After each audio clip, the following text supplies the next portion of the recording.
Hello everyone, मैं हूं अश्विनी शर्मा और हम कर रहे हैं आरसीसी।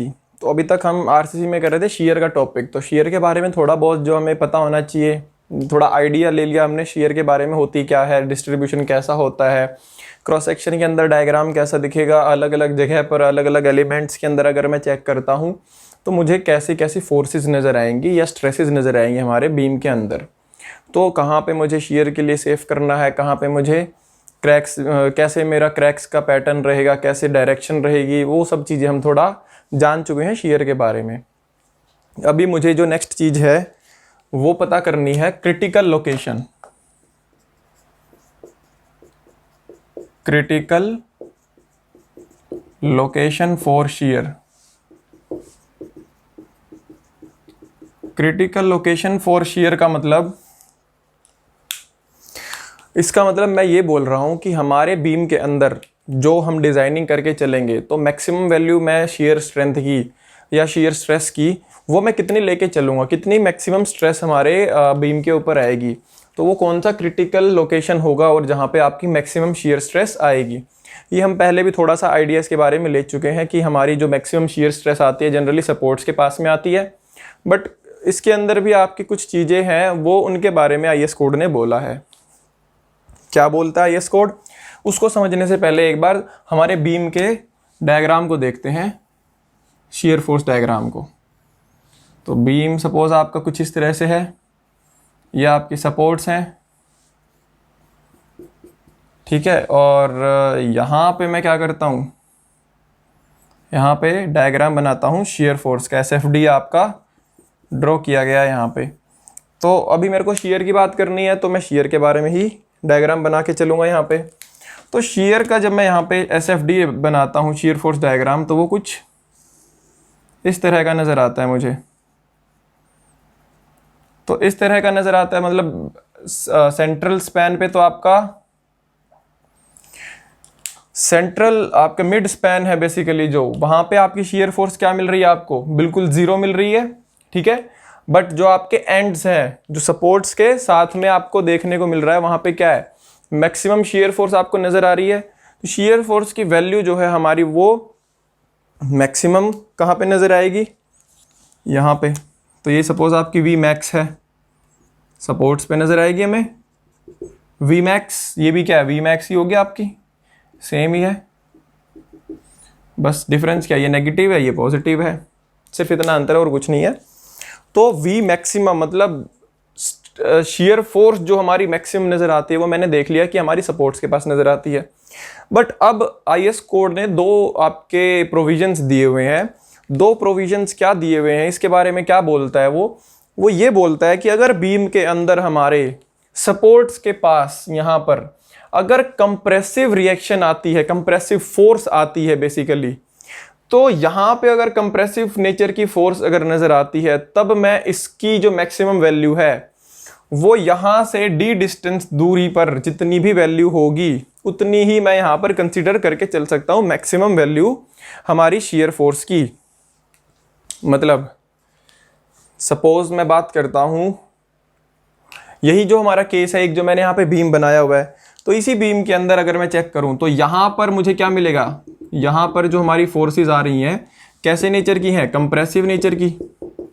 मतलब हमारा ये जो बीम है ये यहाँ पर क्या है, मैंने इस तरह से सपोर्ट्स के ऊपर इस तरह रखा हुआ है, तो ये क्या कर रहा है, इसके ऊपर इस तरह से अपना वजन डाल रहा है, ठीक है। और ये वजन डाल रहा है तो ये क्या रहा है, ये चीज़ दब रही है। तो इनके बीच में यहाँ पर ये जो पोर्शन है, इस पोर्शन के अंदर यहाँ पे आपको कंप्रेसिव फोर्स नजर आएगी, कंप्रेशन कर रहा है ये बीम आपका इस सपोर्ट के ऊपर यहाँ पे अपना वजन डाल रहा है, ये चीज़ क्लियर। तो ये कंप्रेशन में आ रहा होगा ये रीजन। तो अगर ऐसा केस होता है तो आईएस कोड ने हमें बोला है, अगर इस तरह का आपका प्रोविजन है, इस तरह का केस बनता है, तो आप यहाँ से सपोर्ट से डी डिस्टेंस दूरी तक, डी डिस्टेंस आपकी ये डी क्या है, इफेक्टिव डेप्थ, यहाँ से भी डी डिस्टेंस दूरी तक, यहाँ पे आपको इतने डिस्टेंस पे जो मैक्सिमम वैल्यू मिलेगी शेयर स्ट्रेस की, शेयर फोर्स की बेसिकली, तो यही आप क्या मान सकते हो, सपोज ये आपकी V1 वैल्यू आ गई, यहाँ पे आपने फाइंड आउट किया ये V1 वैल्यू थी, जो ये वैल्यू है फोर्स की ये, तो ये इस वैल्यू के साथ भी आप क्या कर सकते हो, इसको डिज़ाइन कर सकते हो। ठीक है भाई, आप क्या कर सकते हो, मैक्सिमम शियर फोर्स जिसके लिए डिजाइन करोगे आप ये V1 वैल्यू मान सकते हो। ये माननी जरूरी नहीं है, थोड़ा सा हमारा कह सकते हो कि थोड़ा सस्ता डिजाइन बन जाएगा और सेफ भी हो जाएगा। IS कोड ने बोला है तो कुछ सेफ्टी मेजर्स लेने के बाद ही बोला होगा, ठीक है, और प्रॉपर रीजन होता है उसका भी। तो यहां पे हमें बोल दिया कि हाँ अगर ऐसा केस है, कैसा कि अगर हमारी कंप्रेसिव, लिखूंगा मैं पूरी स्टेटमेंट लिख दूंगा, खैर वो समझ लेते हैं पहले एक बार। अगर हमारा यहाँ पे कंप्रेसिव रिएक्शन जनरेट हो रहा है, ये लिख देते हैं यहाँ पे कैसा रिएक्शन आ रहा है हमारा, ये कंप्रेसिव। तो अगर ये कंप्रेसिव आ रहा है सपोर्ट्स के पास में, तो मैं इसको V1 स्ट्रेस के लिए, V1 फोर्स के लिए भी डिजाइन कर सकता हूँ। V1 हमारी जो शेयर फोर्स आएगी ये मैक्सिमम मान के मैं इसको डिजाइन कर सकता हूँ। जरूरी नहीं है मुझे कि मैं ये जो मैक्सिमम सपोर्ट के पास आ रही थी उसी को मैक्सिमम मान के डिजाइन करूँ। ये चीज क्लियर। एक प्रोविजन तो ये हो गया। दूसरा प्रोविजन ये है कि आप इसको मैक्सिमम के लिए भी डिजाइन कर सकते हो, ठीक है। ये जो आपको ये बोली है ये कोई बाउंडेशन नहीं है, ये इस प्रोविजन में भी जो बोला गया है कि आप V1 में कर सकते हो, तो आपको एक फ्री हैंड दिया है IS कोड ने कि आप अगर करना चाहो तो थोड़ा सा कम के लिए डिजाइन कर सकते हो। कितना कम, V1 वैल्यू के लिए, इससे कम नहीं कर सकते, ठीक है। तो ये आपको एक तरह से फ्री हैंड उन्होंने दे दिया, मतलब आपको खुला छोड़ दिया कि भाई हाँ आपके ऊपर कोई बाउंडेशन नहीं है, इतनी वैल्यू में कितनी पे भी आप कर सकते हो, सारी सेफ रहेंगी, ठीक है। बट उसने ये भी बोल दिया कि मैक्सिमम के लिए करना चाहो तो मैक्सिमम भी कर सकते हो आप। एक जो दूसरा केस बनता है हमारा, सपोज इस तरह से हमारा कोई ओवरहैंगिंग स्ट्रक्चर है, अगर सपोज यहां पे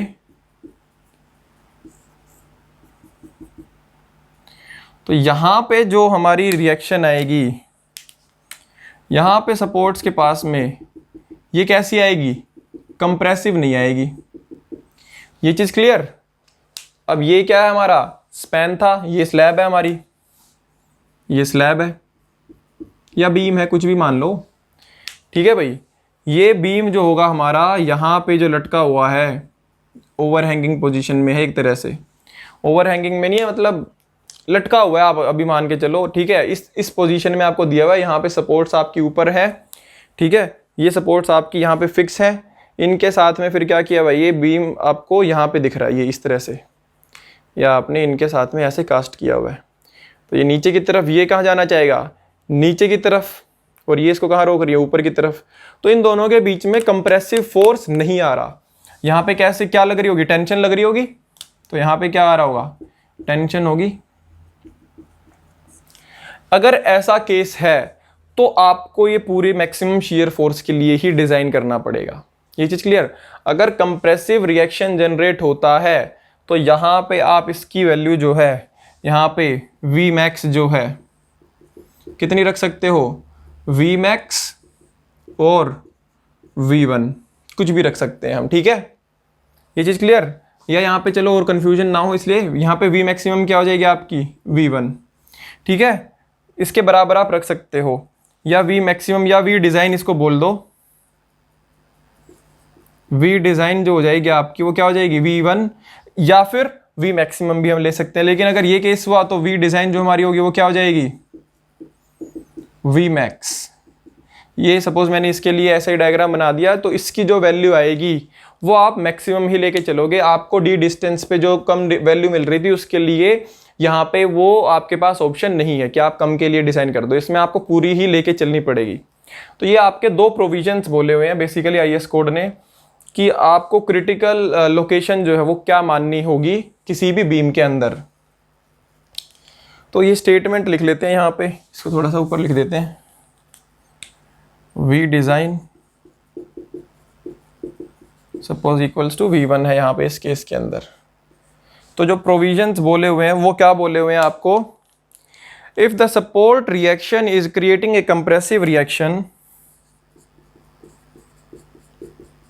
if support reaction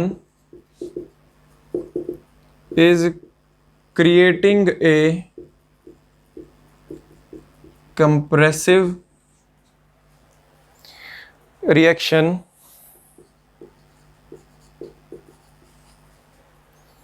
into the end regions of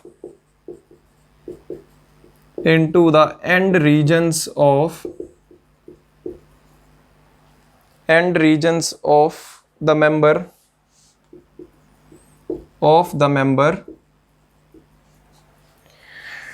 all the section up to a distance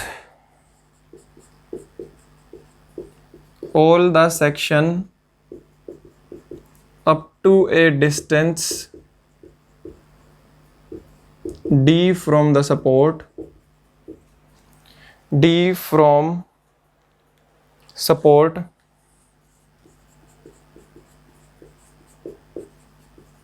may be designed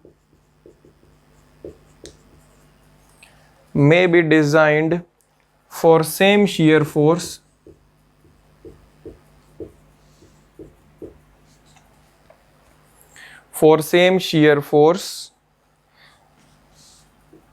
whatever it is at d distance,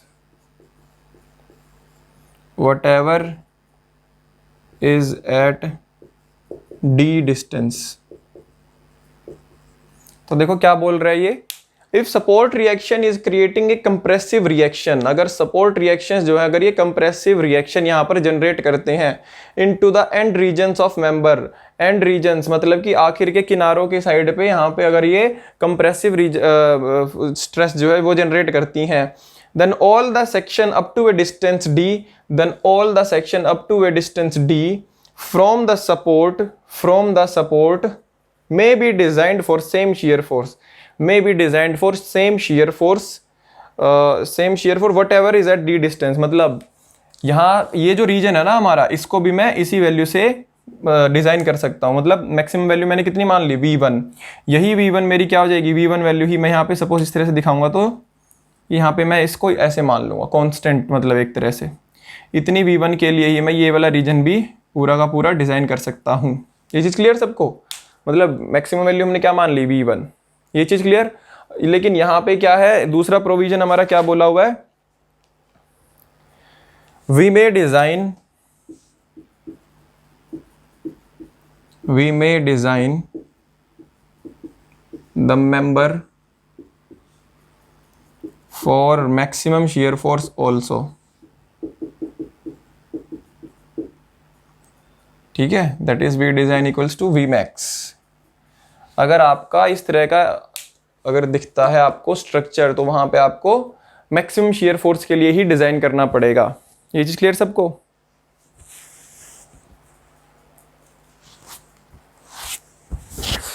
तो इसको लिखो, जल्दी जल्दी बनाओ अच्छे से, फिर चलते हैं अगले पोर्शन पे। अब धीरे धीरे डिजाइनिंग शुरू कर देंगे हम।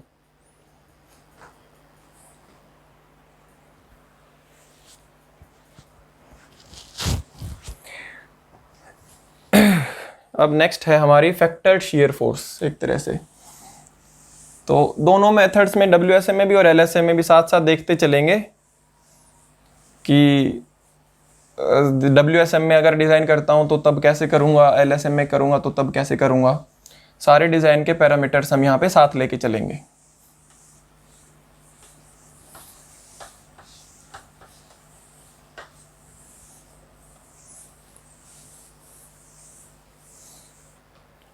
तो बिल्कुल ध्यान से बैठना यार, चिंटी मिंटी को भी बिल्कुल साइड में कर दो कि आज हम अवेलेबल नहीं है, ठीक है, क्योंकि इंपॉर्टेंट चीज़ है। अगर मिस हो गई तो फिर डिज़ाइन पूरा, आज का पूरा लेक्चर डिज़ाइनिंग पर ही है, पूरा शेयर डिज़ाइन कर लेंगे। तो और पूछा जाता है आपका क्वेश्चन, ठीक है, बहुत बार। तो अब देखो नेक्स्ट हमारी किसके बारे में बात होनी है, फैक्टर्ड शियर फोर्स, ठीक है। अगर मैं फैक्टर्ड शियर फोर्स की बात करता हूं, factored shear force, suppose VU, ये किस में हो जाएगा, LSM में, ठीक है। और WSM में क्या हो जाएगा, डिजाइन शियर फोर्स हमारी जो भी होगी, या शियर फोर्स ही लिख लो खाली।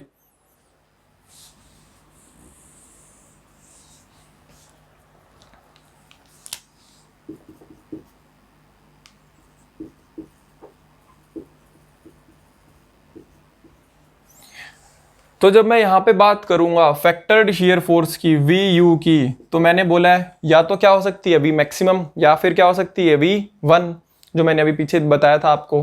तो सबसे पहले तो हमें क्या करना है, वी की वैल्यू लिखो पहले, या तो वी क्या होगा वी मैक्स और वी वन, जो भी हमें यहाँ पे लेनी होगी वो मैं ले सकता हूँ, ठीक है, जिस भी केस की कंडीशन के हिसाब से होगा। फिर इसके बाद एंड वी यू क्या हो जाएगा 1.5 टाइम्स ऑफ वी। ये चीज़ क्लियर, फैक्टर्ड शेयर फोर्स हमें मिल गई। यहाँ पे भी ये क्या हो जाएगी, यहाँ पे तो सिंपल रहेगी, कोई फैक्टर करने की जरूरत नहीं है। तो ये वी मैक्स और वी वन जो भी होगी वही वैल्यू आपकी मैक्सिमम वैल्यू आपकी यहाँ पे हो जाएगी। डिजाइनिंग भी आप इसी से ही करोगे, यही मान के मैक्सिमम। अब इसके बाद हम जो पैरामीटर लिखने वाले हैं वो है nominal shear stress. Second number पे आप कर रहे हो बात, suppose nominal shear stress. Shear stress पहले देख चुके हैं हम एक जगह इसको, बट अब थोड़ा और अच्छे से देख लेते हैं, अलग से देखेंगे अभी। तो जो नॉमिनल शीयर स्ट्रेस होती है ये हमारी एवरेज स्ट्रेस होती है जो कि हमारे बीम के अंदर डेवलप होती है, जिसके लिए मुझे बेसिकली डिजाइन करना है, ठीक है। जो हमारी stress average stress shear stress beam के अंदर डेवलप होती है वो हमारी क्या कहलाती है, नॉमिनल शीयर स्ट्रेस, नाम है ये इनके। तो ये क्या है आपकी average shear stress developed in the beam suppose, ठीक है भाई। तो ये क्या है आपकी एवरेज शीयर स्ट्रेस है जो कि डेवलप होती है बीम या सेक्शन, कोई भी आपका है इन द बीम, या फिर कुछ भी आप कह सकते हो, सेक्शन लिख सकते हो कि बीम, या फिर कोई दूसरा सेक्शन लेते हो तो आप उसके अंदर भी अगर बात करोगे तो नॉमिनल शीयर स्ट्रेस की वैल्यू यही रहेगी। इसकी वैल्यू कैसे लिखते हैं हम, tau V equals to V U upon B D. ये आप यहां पे वैल्यू लेके चलते हो इसकी। तो जो टाउ वी जो वैल्यू हमने लिखी है यहाँ पे वो हमने किससे निकाली है, जो मैक्सिमम शीयर फोर्स हमारे स्ट्रक्चर के अंदर आ रही थी। अगर जिस भी मेथड से करेंगे वही वैल्यू यूज कर लेंगे। तो सपोज इसका कर रहे हैं तो यहाँ पे हमारी फैक्टर्ड शीयर फोर्स क्या आ रही थी 1.5 वी, तो ये वैल्यू हम यहाँ पे पुट करेंगे और डिवाइड कर देंगे एरिया से, ठीक है। एरिया मतलब बी इंटू डी से बेसिकली। तो यहां से मुझे एक वैल्यू मिलेगी स्ट्रेस की, ये क्या है फोर्स अपॉन एरिया की है बेसिकली, स्ट्रेस यही होती है ना। तो शीयर स्ट्रेस है तो शीयर स्ट्रेस की वैल्यू आ जाएगी यहाँ पे। ये वो स्ट्रेस है जो कि आपके बीम के अंदर डेवलप हो रही है, शीयर स्ट्रेस, जिसकी वजह से मुझे इसको शीयर के लिए डिजाइन करना पड़ेगा, ठीक है। पहले इसको कंपेयर करूंगा बेसिकली, शीयर के लिए डिजाइन करूंगा या नहीं करूंगा वो डिपेंड करेगा, अभी आगे हम देखेंगे। तो बट उससे पहले हम इसको देखेंगे, देख रहे हैं कि अभी हाँ ये इतनी स्ट्रेस डेवलप हो रही है, क्या ये उतनी ज्यादा है कि मुझे शीयर रीइंफोर्समेंट देनी पड़े, ठीक है। वो चीजें देखेंगे, वो कंपेयर करने के बाद ही पता चलेगा। बट जो शीयर स्ट्रेस डेवलप हो रही है बीम या सेक्शन में किसी में भी, वो ये वैल्यू होती है। अब इसका जो हमने डिस्ट्रीब्यूशन है बेसिकली, इसका डिस्ट्रीब्यूशन कैसे देखा था, शीयर स्ट्रेस डिस्ट्रीब्यूशन जो हमने देखा था बीम के अंदर ही हमें कैसे नजर आएगी। अगर मैं बीम की बात करता हूं तो बीम के अंदर मुझे ये शीयर स्ट्रेस कैसे नजर आती है, सपोज यहां पे हमारा डिस्ट्रीब्यूशन कैसे था, देखा था ना हमने, यहां तक तो इस तरह से आ रहा था कर्व, इसके बाद फिर स्ट्रेट लाइन हो गया था, ठीक है भाई। लेकिन आईएस कोड ने क्या बोला था कि ये सेक्शन हमें नहीं लेना, मतलब ये कर्व ये डायग्राम हमें नहीं लेना, इसका हम क्या लेके चल रहे हैं, यहां से लेके यहां तक ये जो वैल्यू है यही हमने क्या मानी थी, टाउ वी। टाउ वी यही हमारी क्या है, ये जो नॉमिनल शीयर स्ट्रेस डेवलप होती है, ये हमारी आईएस कोड के द्वारा बताई गई है। ये क्या है, एज पर आईएस कोड। तो ये हमें देखने को यहाँ पे ऐसे इस तरह से मिलेगी, ठीक है। तो जो मैक्सिमम शीयर स्ट्रेस आ रही थी उससे थोड़ी सी कमी होती है वैल्यू ये रियल में, तो बट हम डिस्ट्रीब्यूशन कुछ इस तरह से मानते हैं, तो उसकी वजह से हम टाउ वी वैल्यू भी लेके चल सकते हैं कि हमारी स्ट्रेस, शियर स्ट्रेस जो है बीम के अंदर या सेक्शन के अंदर हमारे किसी भी इतनी डेवलप हो रही है और उसका डिस्ट्रीब्यूशन कुछ ऐसा है। तो ये हमारा नॉमिनल शियर के बारे में था। इसके बाद में देखते हैं टाउ सी मैक्स जो होता है, तो वो भी काफ़ी इंपॉर्टेंट वैल्यू है। तो इसको लिखो जल्दी से एक बार, फिर पढ़ते हैं टाउ सी मैक्स के बारे में कि टाउ सी मैक्स क्या होता है।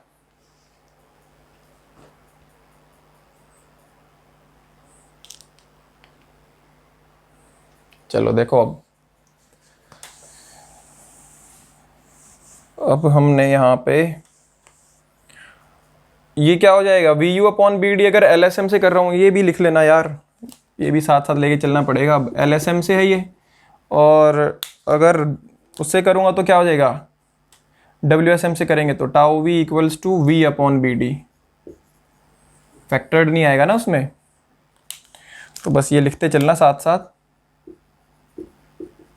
देखो कोई चेंज नहीं आएगा डब्ल्यूएसएम और एलएसएम में यार, सिर्फ वैल्यूज़ का जो अंतर हम लेके चलते हैं ना, कि एलएसएम में फैक्टर्ड लेके चलेंगे और डब्ल्यूएसएम में हम एक्चुअल लेके चलते हैं, तो बस वही डिफरेंस आएगा। और जो स्ट्रेसेस की वैल्यू है हम आगे यूज़ करेंगे, उनमें डिफरेंस आएगा बस, ठीक है। वो जहाँ पे भी आएगा वो मैं बताता चलूँगा।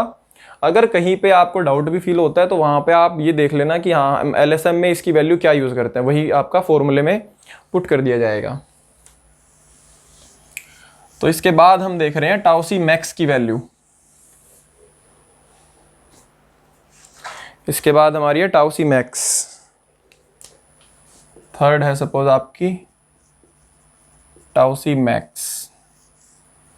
टाउ सी मैक्स वैल्यू क्या होती है, ये हम पहले भी ये भी देख चुके हैं एक बार। टाउ सी मैक्स का मतलब होता है shear stress resisted by concrete plus main reinforcement. Basically ये आपके बीम की स्ट्रेंथ है बिना किसी शियर रीइंफोर्समेंट के, कि मैक्सिमम आपका बीम जो है concrete section, concrete part main reinforcement के साथ में इतनी शियर स्ट्रेस बर्दाश्त कर सकता है, ठीक है। ये हमने मान लिया यहाँ पे। ये क्या होगा, अब हमारी अलग अलग वैल्यूज आएंगी यहाँ पे अलग अलग ग्रेड के हिसाब से, ठीक है। बेसिकली जो स्ट्रेंथ यहाँ पे हमें मिलेगी वो मिलेगी कंक्रीट के ग्रेड के बेसिस पे, बट ये जो स्ट्रेंथ होती है ये आपकी बीम की होती है कि हाँ बिना शियर रीइंफोर्समेंट के हमारा बीम कितना रेजिस्ट कर सकता है मैक्सिमम शियर फोर्स, ठीक है। बीम मतलब कंक्रीट प्लस मेन रीइंफोर्समेंट, ये चीज क्लियर सबको। तो कंक्रीट प्लस मेन रीइंफोर्समेंट की जो स्ट्रेंथ होती है उसको टाउ सी मैक्स कहा जाता है। इससे ज्यादा अकेले वो बर्दाश्त नहीं कर सकते, ठीक है। अगर शियर रीइंफोर्समेंट दे दोगे तो उसके बाद भी इससे ज्यादा वैल्यू नहीं होनी चाहिए, क्योंकि अगर इससे ज्यादा वैल्यू हो गई तो क्या हो जाएगा, क्या बताया था मैंने, डायगोनल कंप्रेशन में हमारा स्ट्रक्चर फेल कर सकता है। डायगोनल कंप्रेशन का मतलब क्या है कि आपका जो कंक्रीट था वो कंप्रेशन में क्रश हो सकता है, ठीक है। जो लास्ट वीडियो में हमने देखा था ऊपर की तरफ जो एलिमेंट हमने स्टडी किया था उसके अंदर प्रिंसिपल स्ट्रेसेस कौन सी आ रही थी, मेजर प्रिंसिपल स्ट्रेस वो क्या आ रही थी, डायगोनल कंप्रेशन आ रही थी ना। तो इसीलिए वो डायगोनल कंप्रेशन की वजह से फेल ना कर जाए, क्रश ना कर जाए, हालांकि उसकी स्ट्रेंथ कंक्रीट की उसके कंप्रेशन के अंदर क्या होती है, ज्यादा होती है, बट उसके बावजूद हम इतनी ज्यादा वैल्यू ना आने दें कि वो भी क्रश कर जाए। तो उसी चीज के लिए हमारा एक अपर लिमिट दी गई है टाउ सी मैक्स की। ये हमारी होती है, इट इज द कह सकते हो कि maximum shear stress allowable, maximum permissible shear stress, ठीक है, इन द स्ट्रक्चर या in the beam with all kinds of reinforcement है ये भाई, ये लिख लेना आप। It is the maximum permissible shear stress in the section with all types of reinforcement. All types of reinforcement का मतलब है कि आपकी shear reinforcement भी अगर मैं दे दूंगा, shear reinforcement क्या होती है इसके बाद में अभी हम पढ़ने वाले हैं, ठीक है। इसके बाद में पढ़ेंगे कि जो स्टिरअप्स देते हैं हम बेसिकली कि shear के जो क्रैक्स हैं उनको रोकने के लिए, तो अगर मैं शीयर फोर्स मैक्सिमम ना हो, इसकी वजह से फेलियर ना हो, वो सरिया भी इसके अंदर मैं इंक्लूड कर दूं, वो स्टील भी मैं इंक्लूड कर दूं, उसके बाद भी मैं हमारी वैल्यू इससे ज्यादा नहीं होनी चाहिए। इसमें ये लिख भी लेना बेशक, ऑल टाइप्स ऑफ रीइंफोर्समेंट मतलब यहां पे including shear reinforcement, including shear reinforcement.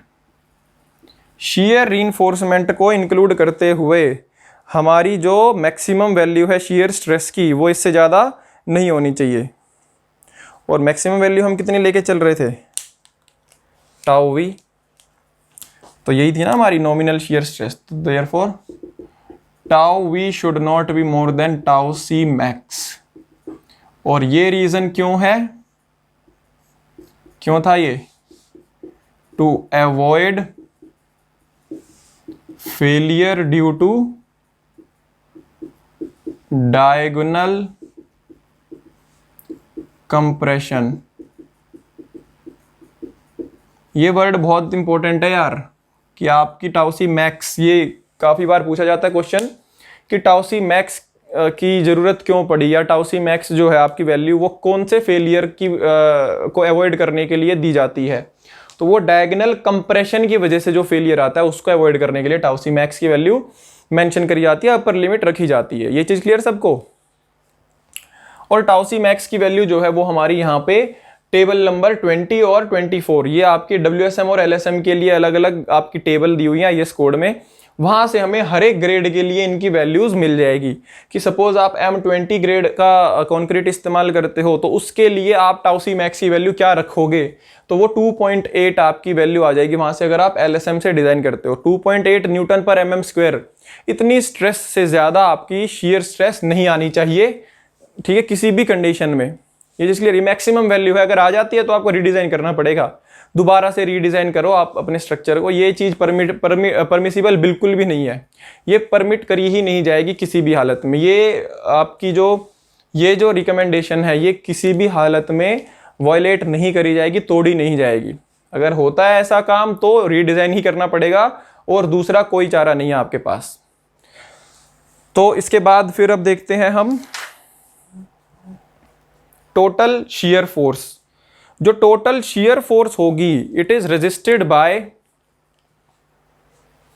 Nominal shear stress हो गई। और अब देखते हैं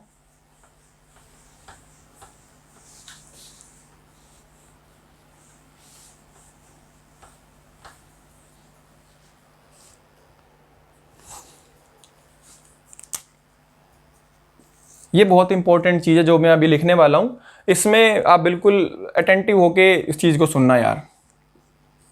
जो टोटल शीयर फोर्स है आपकी इज रेजिस्टेड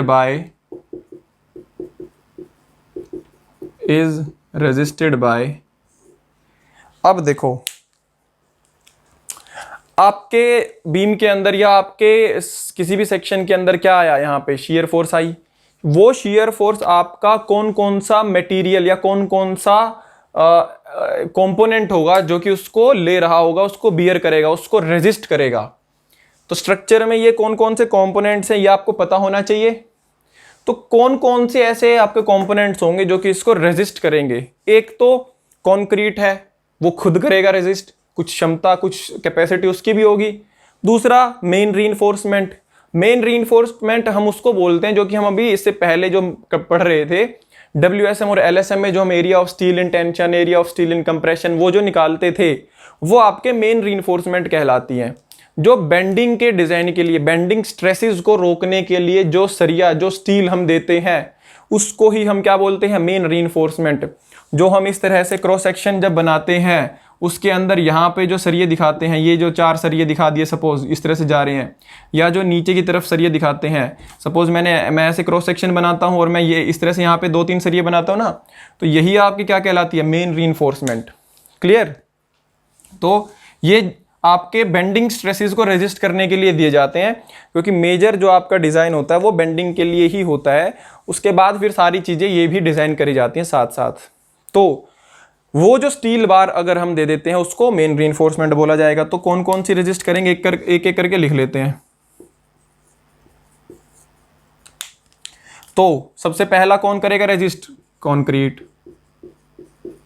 उसके बाद मेन रीइंफोर्समेंट, मेन रीइंफोर्समेंट।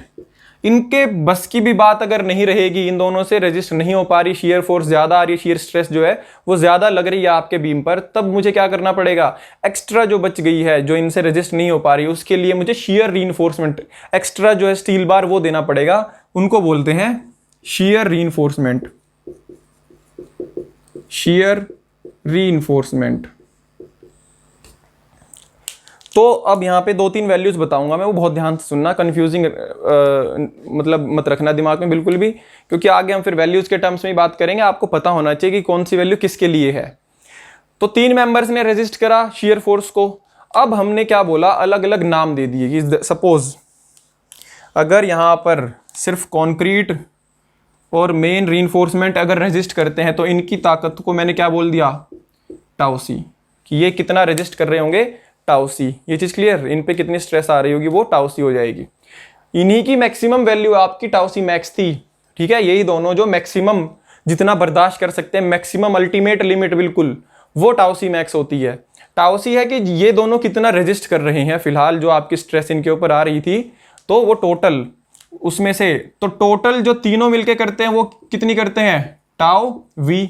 जो सारी की सारी आ रही थी, सारी की सारी कितनी आ रही थी? टाउ वी आ रही थी ना, नॉमिनल शियर स्ट्रेस मैक्सिमम जो इसके ऊपर आती है। तो जो टोटल आ रही थी वो कितनी थी? टाउ वी आने वाली स्ट्रेस, ठीक है। इस टाउ वी में से कंक्रीट और मेन रीइंफोर्समेंट ने कितना हिस्सा बांट लिया अपने अंदर? टाउ सी। तो बाकी बची शियर रीइंफोर्समेंट वो कितने के लिए डिजाइन करूंगा मैं कितनी वैल्यू के लिए करूंगा? ये करूंगा मैं इसमें से ये जो माइनस करने के बाद जो वैल्यू बच जाएगी, मतलब टाउ वी माइनस टाउ सी, इतनी वैल्यू के लिए आपका शियर रीइंफोर्समेंट डिजाइन किया जाएगा। मतलब सपोज आपकी जो स्ट्रेस आ रही थी, स्ट्रेस टोटल शियर स्ट्रेस आपकी आ रही थी, सपोज वहां से वैल्यूज मत कंपेयर करना, भी जस्ट समझने के उससे बता रहा हूं ताकि आसान रहे समझने में। सपोज 10 न्यूटन पर mm स्क्वायर की आपकी टाउ वी जो स्ट्रेस आ रही थी मैक्सिमम आपके स्ट्रक्चर के ऊपर, वो 10 न्यूटन पर mm स्क्वायर आ रही थी। आपको रेजिस्ट करवानी है इतनी, अब आ रही है तो आपको क्या करना पड़ेगा? रोकनी भी पड़ेगी, अदरवाइज तो क्रैक्स आ जाएंगे, टूट जाएगा बीम, तो वो आने नहीं देना। तो पहले मैंने क्या चेक किया कि पहले बीम को मैंने खुद की कैपेसिटी के लिए चेक किया कि कंक्रीट और मेन रीइंफोर्समेंट जो मैंने बेंडिंग के लिए दिए हुए थे, क्या वो दोनों आपस में भी कुछ इसको रोकने में कामयाब हैं? तो मैंने देखा हाँ, टाउ सी वैल्यू तो उन्होंने रोक ली। 10 में से सपोज ये आपकी वैल्यू आ गई 3, ठीक है। तो 10 में से 3 न्यूटन पर mm स्क्वायर की तो वैल्यू इन दोनों के बस की है बात, कि अगर 3 न्यूटन पर mm स्क्वायर तक स्ट्रेस आती है तो ये दोनों रोक लेंगे, ठीक है। लेकिन आ कितनी रही थी? 10। तो मैंने क्या किया, जो बची जो वैल्यू कितनी, 10 माइनस 3 मतलब 7 के लिए मैं क्या डिजाइन करूंगा? Shear reinforcement. बची हुई 7 न्यूटन पर mm स्क्वायर की जो शियर स्ट्रेस की वैल्यू है, उसके लिए मैं अलग से यहां पर शियर रीइंफोर्समेंट डिजाइन करूंगा। शियर रीइंफोर्समेंट क्या होती है वो अभी हम डिजाइनिंग में पूरा डिटेल में करेंगे, इसीलिए मैं अभी डिस्कस नहीं कर रहा, क्योंकि वो भी पूरा अभी डिजाइनिंग का जब करेंगे पूरा टॉपिक आ जाएगा। अभी सिर्फ आप ये सोच के चलो कि ये भी एक अलग से सरिया मैंने दे दिया हमारे बीम के अंदर, कि हमारे बीम के अंदर हमें अलग से सरिया जो है वो देना पड़ेगा, ताकि जो बची हुई जो शियर स्ट्रेस थी वो भी मैं यहां पर रोक सकूं। अगर नहीं दूंगा तो ये क्या कर जाएगा? फेल कर जाएगा, शियर के अंदर शियर के क्रैक्स आ जाएंगे। ये चीज क्लियर सबको? तो तीनों आपको ये वैल्यूज जो है ये आपको यहां पे पता होनी चाहिए, क्योंकि अभी हम ये यूज करेंगे। ये चीज क्लियर सबको? तो इसके आगे जो डिजाइनिंग के जो स्टेप्स हैं वो देखते हैं हम नेक्स्ट लेक्चर के अंदर, ठीक है। तो आज के लिए इतना सा काफी है, इसके बाद थोड़ा चलते हैं डिजाइनिंग स्टेप्स के अंदर।